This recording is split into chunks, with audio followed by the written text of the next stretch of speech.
It was a dark, starless night. We were becalmed in the northern Pacific. Our exact position I do not know, for the sun had been hidden during the course of a weary, breathless week by a thin haze which seemed to float above us, about the height of our mastheads, at whiles descending and shrouding the surrounding sea. With there being no wind, we had steadied the tiller, and I was the only man on deck. The crew, consisting of 2 men and a boy, were sleeping forrard in their den, while Will, my friend and the master of our little craft, was aft in his bunk on the port side of the little cabin. Suddenly, from out of the surrounding darkness, there came a hail. "Schooner, ahoy!" The cry was so unexpected that I gave no immediate answer, because of my surprise. It came again, a voice curiously throaty and inhuman, calling from somewhere upon the dark sea away on our port broadside. "Schooner, ahoy!" "Hullo!" I sung out, having gathered my wits somewhat. "What are you? What do you want?" "You need not be afraid," answered the queer voice, having probably noticed some trace of confusion in my tone. "I am only an old man." The pause sounded oddly, but it was only afterwards that it came back to me with any significance. "Why don't you come alongside, then?" I queried somewhat snappishly, for I liked not his hinting at my having been a trifle shaken. I can't. It wouldn't be safe. The voice broke off, and there was silence. "What do you mean?" I asked, growing more and more astonished. "Why not safe? Where are you?" I listened for a moment, but there came no answer, and then a sudden indefinite suspicion of I know not what coming to me, I stepped swiftly to the binnacle and took out the lighted lamp. At the same time I knocked on the deck with my heel to waken Will. Then I was back at the side, throwing the yellow funnel of light out into the silent immensity beyond our rail. As I did so, I heard a slight muffled cry, and then the sound of a splash, as though someone had dipped oars abruptly. Yet I cannot say that I saw anything with certainty, save it seemed to me that with the first flash of the light there had been something upon the water where now there was nothing. "Hello there!" I called. "What foolery is this?" But there came only the indistinct sounds of a boat being pulled away into the night. Then I heard Will's voice from the direction of the after scuttle. "What's up, George?" "Come here, Will," I said. "What is it?" he asked, coming across the deck.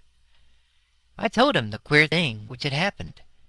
He put several questions. Then, after a moment's silence, he raised his hands to his lips and hailed, "Boat, ahoy!" From a long distance away there came back to us a faint reply, and my companion repeated his call.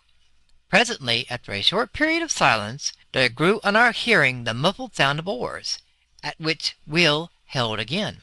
This time there was a reply. "Put away the light!" "I'll be damned if I will," I muttered, but Will told me to do as the voice bade, and I shoved it down under the bulwarks. "Come nearer," he said, and the oat strokes continued. Then, when apparently some half-dozen fathoms distant, they again ceased. "Come alongside!" exclaimed Will. "There's nothing to be frightened of on board here. Promise that you will not show the light." "What's it do with you," I burst out, "that you're so infernally afraid of the light?" "Because—" began the voice, and stopped short. "Because of what?" I asked quickly. Will put a hand on my shoulder. "Shut up a minute, old man," he said in a low voice. "Let me tackle this." He leaned more over the rail. "See here, mister, this is a pretty queer business. You coming upon us like this, right out in the middle of the blessed Pacific. How are we to know what sort of hanky-panky trick you're up to? You say there's only one of you. How are we to know, unless we get a squint at you, eh? What's your objection to the light, anyway?" As he finished, I heard the noise of the oars again, and then the voice came, but now from a greater distance and sounding extremely hopeless and pathetic. I, I am sorry. I would not have troubled you, only I am hungry, and so is she. The voice died away. The sound of the oars dipping irregularly was borne to us. Stop! Sung out Will. I don't want to drive you away. Come back. We'll keep the light hidden if you don't like it. He turned to me. It's a damn queer rig, this. But I think there's nothing to be afraid of. There was a question in his tone, and I replied, No, I think the port's been wrecked around here and gone crazy. The sound of the oars drew nearer. Shove that lamp back in the binnacle, said Will. Then he leaned over the rail and listened. I replaced the lamp and came back to his side. The dipping of the oars ceased some dozen yards distant. Won't you come alongside now? Asked Will in an even voice. I have had the lamp put back in the binnacle. I cannot, replied the voice. I dare not come nearer. I dare not even pay for the provisions.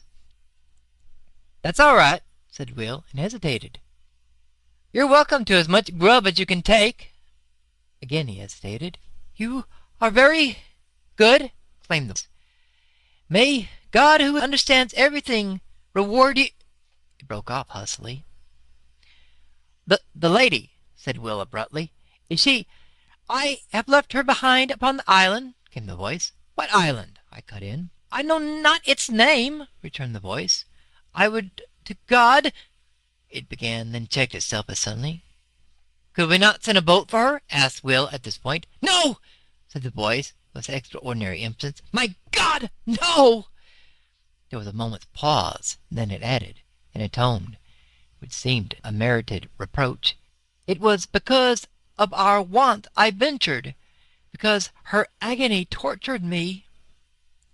I am a forgetful brute, exclaimed Will. Just wait a minute, whoever you are, and I will bring you up something at once. In a couple of minutes he was back, and his arms were full of various edibles. He paused at the rail. Can't you come alongside for them? He asked. No, I dare not, replied the voice, and it seemed to me that in its tone I detected a note of stifled craving, as though the owner hushed a mortal desire.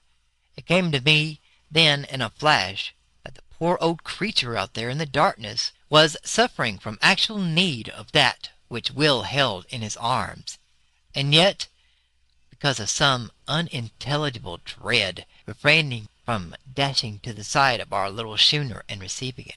And with the lightning-like conviction there came the knowledge that the invisible was not mad, but sanely facing some intolerable horror. Damn it, Will, I said, full of many feelings, over which predominated a vast sympathy. Get a box. We must float off the stuff to him in it. This we did, propelling it away from the vessel out into the darkness by means of a boat-hook. In a minute a slight cry from the invisible came to us, and we knew that he had secured the box. A little later he caught out a farewell to us, and so heartfelt a blessing that I am sure we were the better for it. Then, without much ado, we heard the ply of oars across the darkness. Pretty soon off, remarked Will, with perhaps just a little sense of injury. Wait, I replied. I think somehow he'll be back. He must have been badly needing that food. And the lady, said Will. For a moment he was silent. Then he continued. It's the queerest thing I've ever tumbled across since I've been fishing. Yes, I said, and fell to pondering. And so the time slipped away. An hour, another, and still Will stayed with me, for the queer adventure had knocked all desire for sleep out of him. And the third hour was 3 parts through when we heard again the sound of oars across the silent ocean. Listen, said Will, in a low note of excitement in his voice. He's coming. Just as I thought, I muttered. The dipping of the oars grew nearer, and I noted that the strokes were firmer and longer. The food had been needed. They came to a stop a little distance off the broadside, and the queer voice came again to us through the darkness. Schooner, ahoy! That you?" asked Will. "Yes," replied the voice. "I left you suddenly, but there was great need." "The lady?" questioned Will. "The lady is grateful now on earth. She will be more grateful soon in heaven." Will began to make some reply in a puzzled voice, but became confused and broke off short. I said nothing. I was wondering at the curious pauses, and, apart from my wonder, I was full of great sympathy. The voice continued. She and I, have talked, as we shared the result of God's tenderness and yours," Will interposed, but without coherence. "I beg of you not to belittle your deed of Christian charity this night," said the voice. "Be sure that it has not escaped his notice." There was a full minute's silence. Then it came again. "We have spoken together upon that which has befallen us. We had thought to go out without telling any of the terror which has come into our lives. She is with me in believing that tonight's happenings are under a special ruling, that it is God's wish that we should tell you all that we have suffered since." "Yes," said Will softly. "Since the sinking of the Albatross." "Ah!" I exclaimed involuntarily. "She left Newcastle for Frisco some 6 months ago, and hasn't been heard of since." "Yes," answered the voice. "But some few degrees to the north of the line she was caught in a terrible storm and dismasted. When the day came and it was found that she was leaking badly, and presently it falling to a calm, the sailors took to the boats, leaving a young lady, my fiancée, and myself upon the wreck. We were below, gathering together a few of our belongings when they left. They were entirely callous through fear, and when we came up upon the deck we saw them only as small shapes afar off upon the horizon. Yet we did not despair, but set to work and constructed a small raft. Upon this we put such few matters as it would hold, including a quantity of water and some ship's biscuits. Then, the vessel being very deep in the water, we got ourselves onto the raft and pushed off. It was later when I observed that we seemed to be in the way of some tide or current, which bore us from the ship at an angle, so that in the course of 3 hours by my watch her hull became invisible to our sight, her broken masts remaining in view for a somewhat longer period. Then towards evening it grew misty, and so through the night. The next day we were still encompassed by the mist, the weather remaining quiet. For 4 days we drifted through this strange haze, until on the evening of the 4th day there grew upon our ears the murmur of breakers at a distance. Gradually it became plainer, and somewhat after midnight it appeared to sound upon either hand at no very great space.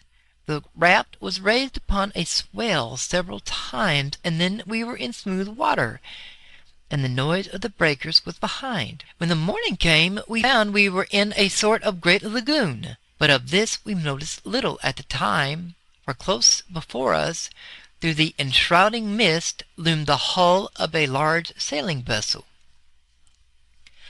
With one accord we fell upon our knees and thanked God, for we thought that here was an end to our perils. We had much to learn. The raft drew near the ship, and we shouted on them to take us aboard, but none answered. Presently the raft touched against the side of the vessel, and, seeing a rope hanging downwards, I seized it and began to climb. Yet I had much ado to make my way up, because of a kind of grey, licherous fungus which had seized upon the rope, and which blotched the side of the ship lividly. I reached the rail and clambered over it on to the deck. Here I saw that the decks were covered with gray masses, some of them rising into modules several feet in height, but at the time I thought less of this matter than of the possibilities of there being people aboard the ship. I shouted, but none answered. Then I went to the door below the poop deck. I opened it and peered in. There was a great swell of staleness, and so that I knew in a moment that nothing living was within. And with the knowledge I shut the door quickly, for I felt suddenly lonely. I went back to the side where I had scrambled up.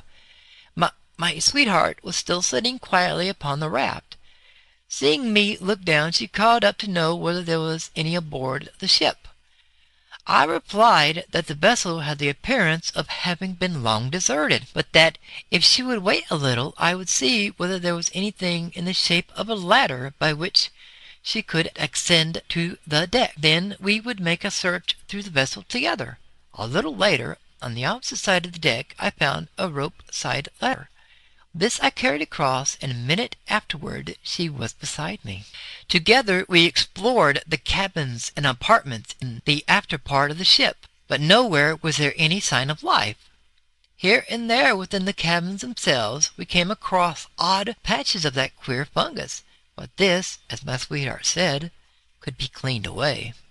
In the end, having assured ourselves that the after portions of the vessel was empty, we picked our way to the bows, between the ugly gray modules of that strange growth, and here we made a further search, which told us that there was indeed none aboard but ourselves.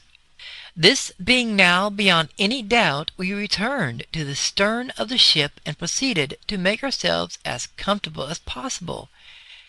Together we cleared out and cleaned 2 of the cabins, and after that I made an examination whether there was anything edible in the ship. This I soon found so, and I thanked God in my heart for his goodness. In addition to this, I discovered the whereabouts of the freshwater pump, and having fixed it, I found the water drinkable, though somewhat unpleasant to the taste. For several days we stayed aboard the ship without attempting to get to the shore. We were busily engaged in making the place habitable, yet even thus early we became aware that our lot was even less to be desired than might have been imagined, for though at first step we scraped away the odd patches of growth that studded the floors and walls of the cabin and saloon, yet they returned almost to their original size within the space of 24 hours, which not only discouraged us but gave us a feeling of vague unease. Still we would not admit ourselves beaten, so set to work afresh, and not only scraped away the fungus, but soaked the places where it had been with carbolic, a canful of which I had found in the pantry. Yet by the end of the week the growth had returned in full strength, and in addition it had spread to other places, as though our touching it had allowed germs from it to travel elsewhere. On the 7th morning my sweetheart woke to find a small patch of it growing on her pillow close to her face. At that she came to me, so soon as she could get her garments upon her. I was in the galley at the time, lighting the fire for breakfast. "Come here, John," she said, and led me aft. When I saw the thing upon her pillow I shuddered, and then and there we agreed to go right out of the ship and see whether we could not fare to make ourselves more comfortable ashore. Hurriedly we gathered together our few belongings, and even amongst these I found that the fungus had been at work, for one of her shawls had a little lump of it growing near one edge. I threw the whole thing over the side without saying anything to her. The raft was still alongside, but it was too clumsy to guide, and I lowered down a small boat that hung across the stern, and in this we made our way to the shore. Yet as we drew near to it I became gradually aware that here the vile fungus which had driven us from the ship was growing riot. In places it rose into horrible fantastic mounds, which seemed almost to quiver with a quiet life when the wind blew across them. Here and there it took the forms of vast fingers, and in others it just spread out flat and smooth and treacherous. odd places it appeared as grotesque, stunted trees, seeming extraordinarily kinked and gnarled, the whole quaking vilely at times. At first it seemed to us that there was no single portion of the surrounding shore which was not hidden beneath the masses of the hideous lichen. Yet in this I found we were mistaken, for somewhat later, coasting along the shore of a little distance, we descried a smooth white patch of what appeared to be fine sand, and there we landed. It was not sand. What it was I do not know. All that I have observed is that upon it the fungus will not grow, while everywhere else, save where the sand-like earth wanders oddly, pathwise, amid the grey dissolution of the lichen, there is nothing but that loathsome greyness. It is difficult to make you understand how cheered we were to find one place that was absolutely free from the growth, and here we deposited our belongings.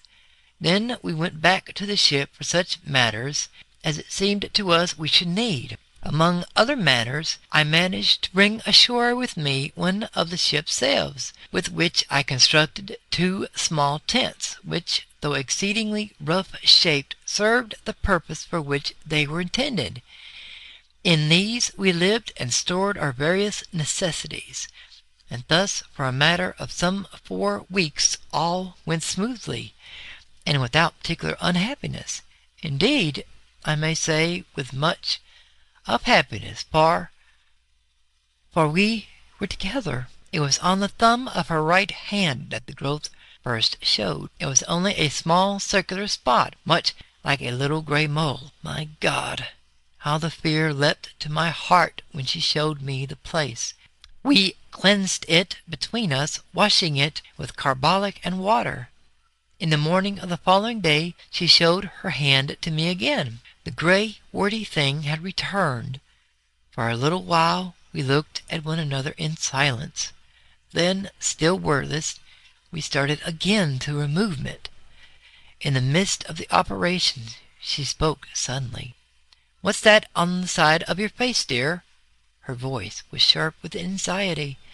I put my hand up to feel. "There, under the hair by your ear, a little to the front a bit." My finger rested on the place, and then I knew. "Let us get your thumb done first," I said, and she submitted, only because she was afraid to touch me until it was cleansed. I finished washing and disinfecting her thumb, and then she turned to my face. After it was finished, we sat together and talked a while of many things, for there had come into our lives sudden, very terrible thoughts. We were all at once afraid of something worse than death.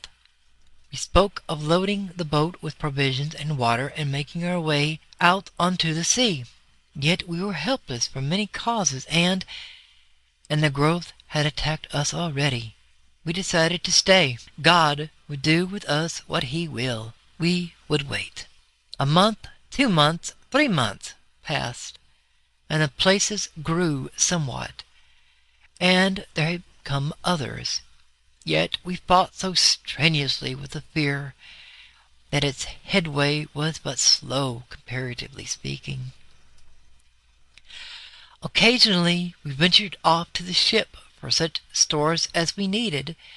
Then we found that the fungus grew persistently.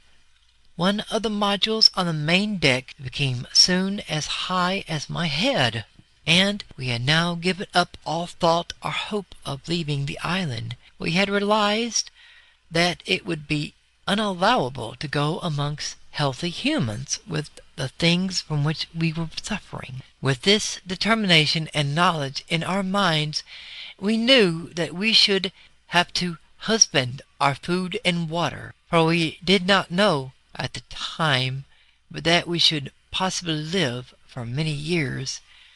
This reminds me that I have told you that I am an old man, judging by the years. This is not so, but he broke off, then continued somewhat abruptly. As I was saying, we knew that we should have to use care in the matter of food, but we had no idea then how little food there was left of which to take care. It was a week later that I made the discovery that all of the other bread tanks, which I had supposed full, were empty, and that, beyond odd tints of vegetables and meat and some other materials, we had nothing upon which to depend but the bread in the tank which I had already opened. After learning this, I bestirred myself to do what I could, and met to work at fishing in the lagoon, but met with no success. At this I was somewhat inclined to feel desperate, until the thought came to me to try outside the lagoon in the open sea. Here at times I caught odd fish, but so infrequently that they proved of but little help in keeping us from the hunger which threatened. It seemed to me that our deaths were likely to come by hunger and not by the growth of the thing which had seized upon our bodies. We were in this state of mind when the 4th month wore out, when I made a very horrible discovery. One morning, a little before midday, I came off the ship with a portion of the biscuits which were left. In the mouth of her tent I saw my sweetheart sitting, eating something. "What is it, my dear?" I called out as I leapt ashore. Yet on hearing my voice she seemed confused, and turning slyly threw something towards the edge of the little clearing. It fell short, and a vague suspicion having arisen within me, I walked across and picked it up. It was a piece of the gray fungus. As I went to her with it in my hand, she turned deadly pale, then rose red. I felt strangely dazed and frightened. My dear," I cried. I could say no more. Yet at words she broke down and cried bitterly. Gradually, as she calmed, I got from her the news that she had tried it in the preceding day and liked it. I got her to promise on her knees not to touch it again, however great our hunger. After she had promised, she told me that the desire for it had come suddenly, and that until the moment of desire she had experienced nothing towards it but the most extreme repulsion. Later in the day, feeling strangely restless and much shaken with the thing which I had discovered, I made my way along one of the twisted paths formed by the white sand-like substance which led among the fungoid growth. I had once before ventured along there, but not to any great distance. This time, being involved in perplexing thoughts, I had went much further than hitherto. Suddenly I was called to myself by a queer, hoarse sound on my left. Turning quickly, I saw that there was movement among an extraordinarily shaped mass of fungus close to my elbow. It was swaying uneasily as though it possessed life of its own. Abruptly, as I stared, the thought came to me that the thing had a grotesque resemblance to the figure of a distorted human creature.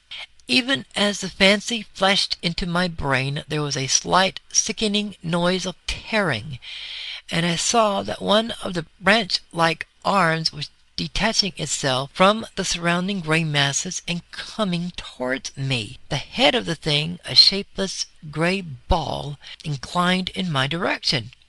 I stood stupidly, and the vile arm brushed across my face. I gave out a frightened cry and ran back a few paces. There was a sweetish taste upon my lips where the thing had touched me. I licked them, and was immediately filled with an inhuman desire. I turned and seized a mass of the fungus, then more and more. I was insatiable. In the midst of devouring, the remembrance of the morning's discovery swept into my mazed brain. It was sent by God. I dashed the fragment I held to the ground. Then, utterly wretched and feeling a dreadful guiltiness, I made my way back to the little encampment. I think she knew, by some marvelous intuition which love must have given, so soon as she set eyes upon me. Her quiet sympathy made it easier for me, and I told her of my sudden weakness, yet omitted to mention the extraordinary thing which had gone before. I desired to spare her all unnecessary terror.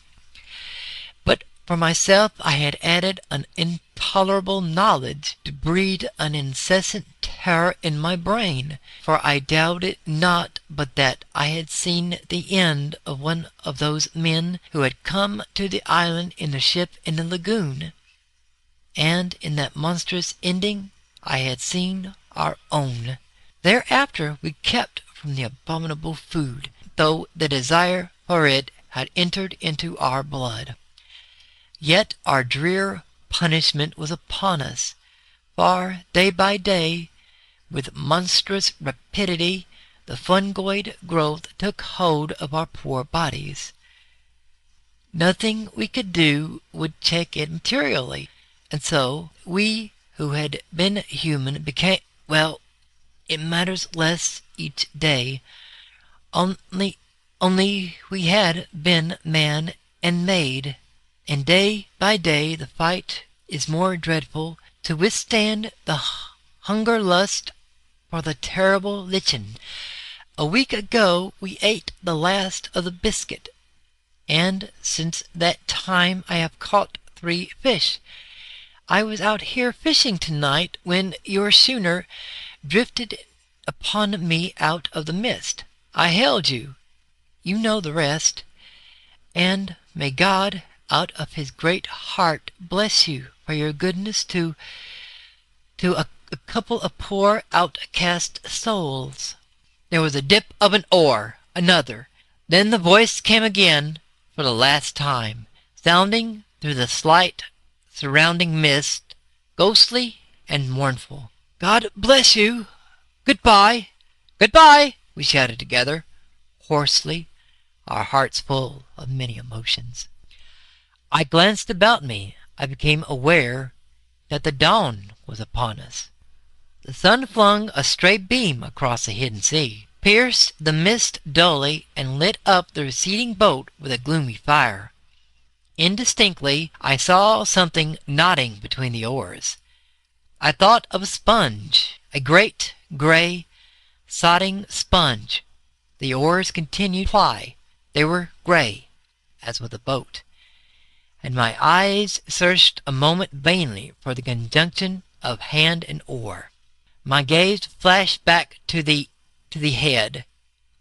It nodded forward as the oars went backward for the stroke. Then the oars were dipped, the boat shot out of the patch of light, and then the thing went nodding into the mist. End of The Voice in the Night by William Hope Hodgson.